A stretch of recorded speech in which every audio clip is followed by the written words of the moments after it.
1872, December 5th. A British ship called Dei Gratia was sailing across the Atlantic Ocean, not far from the Azores Islands.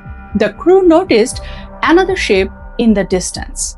At first, it did not seem like a big deal, just another ship in the ocean. Ships passed each other all the time, but something about this one looked very strange. The sails were partly set, but the ship wasn't really sailing properly. It was kind of drifting and moving awkwardly with the wind. No one was visible on the deck, no signals, no crew walking around.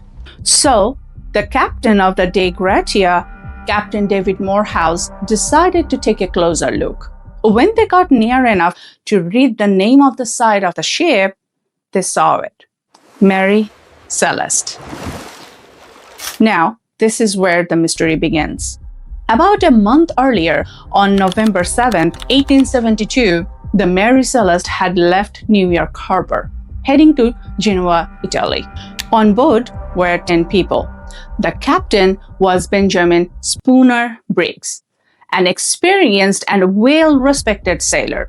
People who knew him described him as calm, religious, and extremely careful. Traveling with him were his wife Sarah Briggs and their 2-year-old daughter Sophia Matilda Briggs. Along with them were 7 crew members, all experienced sailors. The ship was carrying 1,701 barrels of industrial alcohol as cargo. Nothing unusual for that time, just a commercial shipment heading to Europe. When the crew from the Dei Gratia finally boarded the Mary Celeste on December 5th, they actually were expecting to find a damaged ship, maybe victims of a storm or some kind of accident at least. But what they found was something much stranger. The ship was still perfectly fine for the Atlantic Ocean. It wasn't broken, it wasn't sinking. The hull was intact. The sails were still working. The ship was not anchored, by the way, just drifting slowly across the ocean. Inside the ship, everything looked normal. The last entry in the ship's logbook was written on November 25th, 1872.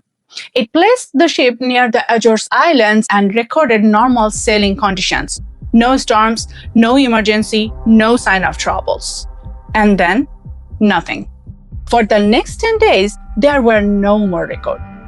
Even though the food supplies for months were still there, personal belongings were untouched, clothes were nearly stored, and Captain's cabin still had most of his papers.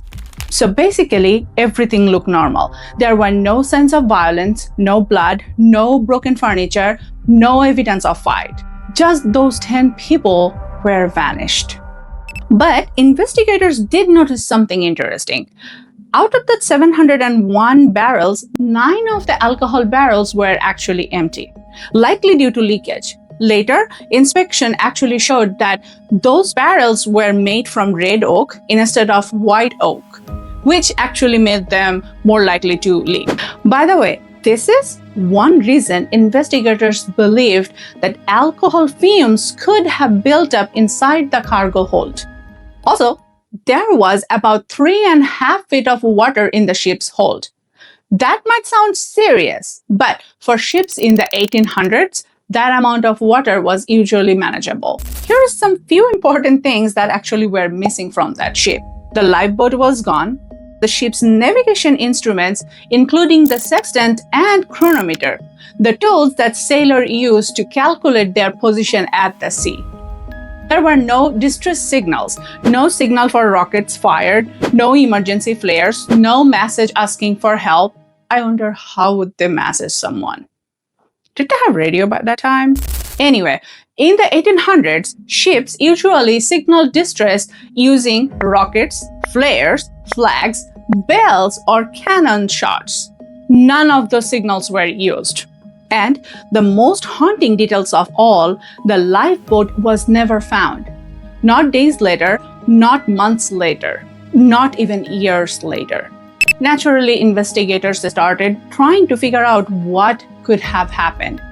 One of the most discussed theories involved the alcohol cargo. Remember we discussed about the leakage? It's exactly that one. Industrial alcohol can release flammable fumes. So some researchers believe those fumes might have built up inside the cargo hold. So Captain Briggs thought an explosion might going to happen. He may have ordered everyone into the lifeboat temporarily to move away from the ship. Maybe they planned to return once danger passed, but that didn't happen. Some experts believe that the lifeboat may have been tied to the ship with rope, and I couldn't find anything behind it that why they believe something like this. If there was a rope found, half of the rope found, or anything. That's why they also say rope broke because of wind, waves, or sudden movement. The lifeboat could have drifted away while the ship continued to sailing. This part would explain why the navigation tools were taken. But here's the question. If that's what happened, then why was the lifeboat never discovered? Sadly, even if the people were gone, the lifeboat should normally have been found drifting somewhere, no? Lifeboats often stayed afloat for long periods and were sometimes found by the ships or washed ashore, right? And the fact that no lifeboat was ever found is one of the biggest parts of the mystery. Other theories suggest a sudden tornado over water or a rogue wave that scared the crew and it made them abandon the ship.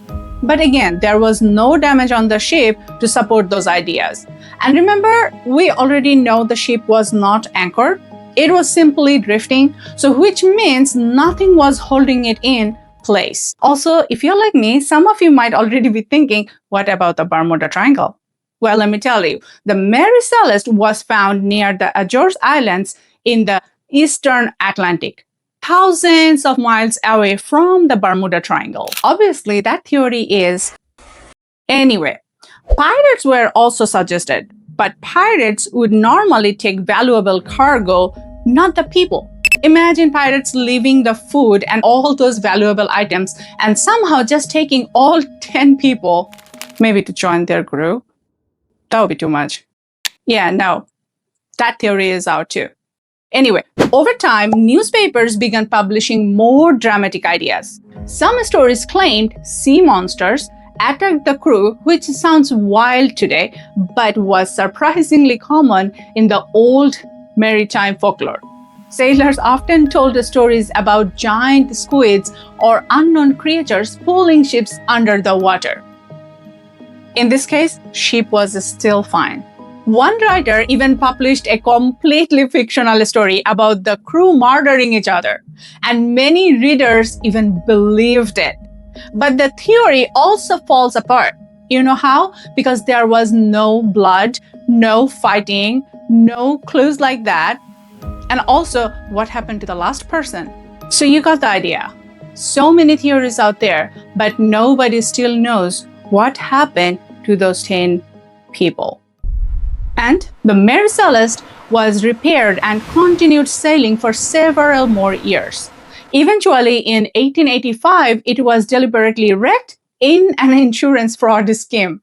Something completely unrelated to the mystery. So we can say the ship itself was never cursed. It simply carried one of the most unexplained stories in history. Even after more than 150 years, we still do not know what happened during those 10 silent days in 1872. This is the mystery of Mary Celeste. If you enjoyed this video, please like, share, and subscribe, and I'll see you soon with a new one. Till then, stay curious, stay cozy.